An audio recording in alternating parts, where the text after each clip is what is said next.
1905 start करते हैं दोस्तों 1905 की मॉडर्न हिस्ट्री पढ़ा रहा हूं मैं आपको 5 मिनट में 1905 से 1942 तक आपको ले जाऊंगा, ठीक है। 1905 की बात करें तो बंगाल विभाजन दोस्तों कर्जन के समय, किसके कर्जन के समय बंगाल विभाजन हुआ था 1905 के अंदर दोस्तों, और इसी बंगाल विभाजन के खिलाफ में स्वदेशी आंदोलन चलाया गया दोस्तों भारत के अंदर 1905 में। फिर आता है 1909 का एक्ट, इसे कहते हैं दोस्तों मार्ले मिंटो एक्ट। क्या बोलते हैं? मार्ले मिंटो एक्ट कहते हैं 1909 के एक्ट को। और ध्यान रखना दोस्तों, अगर पूछे सांप्रदायिक निर्वाचन प्रणाली किस अधिनियम में स्टार्ट होती है? 1909 के अधिनियम में। अगर बात करें 9 जनवरी 1915 दोस्तों, महात्मा गांधी जी वापस आते हैं कब? 9 जनवरी 1915 को, और इसीलिए 9 जनवरी को बनाते हैं प्रवासी भारतीय दिवस है। इसके जस्ट बाद में 1916 में होता है लखनऊ अधिवेशन अंबिका चरण मजमूदार की अध्यक्षता में। 1907 के अंदर दोस्तों सूरत अधिवेशन हुआ था। उस सूरत अधिवेशन के जो अध्यक्ष थे दोस्तों, सूरत अधिवेशन में कांग्रेस का ब्रेकअप हो गया, नरम दल गरम दल दोस्तों अलग अलग हो गए, ब्रेकअप हुआ 1907 के अंदर, सूरत अधिवेशन के अंदर हुआ था ब्रेकअप 1907 में। और रास बिहारी दोस्तों जो आपके घोष हैं, क्या रास बिहारी जो घोष हैं वो उसके अध्यक्ष थे सूरत अधिवेशन के। अब दोस्तों जो ब्रेकअप हुआ था ना, वो ब्रेकअप दोस्तों पैचअप वापस कब हुआ? 1916 के लखनऊ अधिवेशन में नरम दल और गरम दल का दोस्तों वापस से पेचअप हो गया।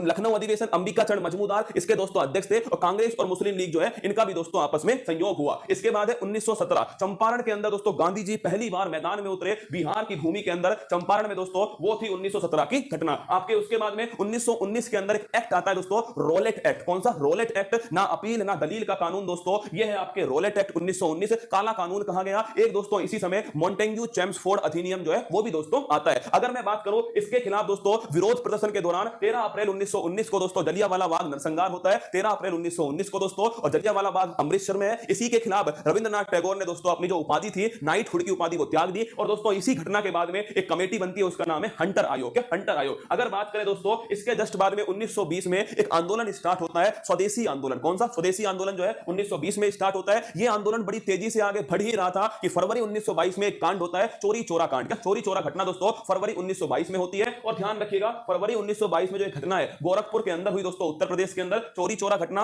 और इस घटना के बाद में महात्मा गांधी जी ने असहयोग आंदोलन जो है समाप्त कर दिया। इसके बाद में 1923 में दोस्तों एक दोस्तों 1923 में एक पार्टी बनती है स्वराज पार्टी। इसकी स्थापना की थी चित्तरंजन दास और मोतीलाल नेहरू ने। ध्यान रखना 1923 की स्वराज पार्टी। 1924 की बात करो दोस्तों, 1924 जो है इसमें एक अधिवेशन होता है जिसकी अध्यक्षता खुद महात्मा गांधी जी करते हैं, और वो अधिवेशन है दोस्तों बेलगाम का अधिवेशन। ये कर्नाटक के अंदर होता है। महात्मा गांधी जी ने केवल एक बार अध्यक्षता की है, वो 1924 के बेलगाम अधिवेशन कर्नाटक की। उसके बाद में 9 अगस्त 1925 को दोस्तों एक आपकी घटना होती है काकोरी ट्रेन एक्शन दोस्तों। काकोरी उत्तर प्रदेश के अंदर ट्रेन को लूट लिया जाता है, और यह घटना है 9 अगस्त 1925 की। और 1925 में ही दोस्तों कानपुर अधिवेशन की अध्यक्षता सरोजिनी नायडू के द्वारा की गई। उसके बाद में 1927 में एक दोस्तों साइमन कमीशन बैठाया गया 1927 में, और यह साइमन कमीशन 1928 में दोस्तों भारत आया। भारत में इसका पूरा विरोध हुआ क्योंकि इस कमीशन में एक भी दोस्तों भारतीय नहीं था। भारत वालों ने साइमन गो बैक के नारे लगाए। 1928 के अंदर ही दोस्तों मोतीलाल नेहरू की अध्यक्षता में नेहरू रिपोर्ट दोस्तों पेश की गई 1928 के अंदर। और इसके बाद में दोस्तों 1929 में एक अधिवेशन होता है दोस्तों लाहौर अधिवेशन 1930, पूर्ण स्वराज की मांग होती है। फिर इसके बाद में दोस्तों 1930 में स्टार्ट होती है दांडी यात्रा। क्या? दांडी यात्रा दोस्तों ये स्टार्ट होती है 12 मार्च 1930 से, और चलती कब तक है? 6 अप्रैल 1930 तक। नमक दोस्तों कर जो था उसका विरोध किया गया, नमक पर किसी प्रकार का कर नहीं लगना चाहिए, और दोस्तों वो है 1930 का दांडी यात्रा। इसी दांडी यात्रा के द्वारा सविनय अवज्ञा आंदोलन जो है ये दोस्तों स्टार्ट हो गया भारत के अंदर 1930 में। इस आंदोलन को रोकने के लिए दोस्तों 1931 के अंदर गांधी इरविन समझौता होता है। फिर दोस्तों 1932 के अंदर ध्यान रखना पूना पैक्ट होता है महात्मा गांधी और दोस्तों आपके बाबा साहब अंबेडकर जी के बीच में 1932 के अंदर दोस्तों पूना पैक्ट हुआ। फिर इसके बाद में आगे दोस्तों धीरे धीरे 1934 में आरबीआई का अधिनियम आया, 1935 में दोस्तों आरबीआई की स्थापना हो गई, 1940 में अगस्त प्रस्ताव आया, 1942 के अंदर दोस्तों ध्यान रखिएगा 1940 के बाद में व्यक्तिगत सत्याग्रह स्टार्ट हुआ, और दोस्तों इसको स्टार्ट किया किसने? विनोबा भावे जी ने स्टार्ट किया। 1942 में दोस्तों क्रिप्स मिशन आता है, और 1942 में ही तारीख ध्यान रखिएगा 1942 दोस्तों अगर पूछे कब तो 9 अगस्त 1942 को एक आंदोलन स्टार्ट हुआ, भारत छोड़ो आंदोलन। और दोस्तों इस भारत छोड़ो आंदोलन में महात्मा गांधी जी ने करो या मरो का दोस्तों डू एंड डाई इसका नारा दिया। और इस भारत छोड़ो आंदोलन के बाद दोस्तों आपके सेकंड वर्ल्ड वॉर दोस्तों इसी दौरान चल रहा है, 1945 में समाप्त होता है। फिर दोस्तों एक कैबिनेट जो मिशन है कैबिनेट मिशन 1946 में भारत आया। उस मिशन के तहत दोस्तों संविधान सभा का गठन हुआ। 9 दिसंबर 1946 को संविधान सभा की दोस्तों पहली बैठक होती है। 13 दिसंबर 1946 को उद्देश्य प्रस्ताव जो है वो दोस्तों जवाहरलाल नेहरू के द्वारा संविधान सभा के समक्ष रखा गया, और फिर दोस्तों संविधान बनना स्टार्ट हुआ। 3 जून की घोषणा दोस्तों माउंट बैटन घोषणा कहलाती है, या दोस्तों इसे डिकी वर्ड घोषणा कहा जाता है। और फिर दोस्तों 1947 के अधिनियम के द्वारा भारत को आजाद करने के लिए कह दिया गया 18 जुलाई 1947 को, और 15 अगस्त 1947 को हम दोस्तों इंडिपेंडेंट हो गए। और इसी के साथ में ध्यान रखना इसके जस्ट बाद में दोस्तों 26 नवंबर 1949 को भारत का संविधान बनकर तैयार हो गया, और 26 जनवरी 1950 को भारत का संविधान दोस्तों लागू हुआ। हम हो गए गणतंत्र, हम हो गए रिपब्लिक।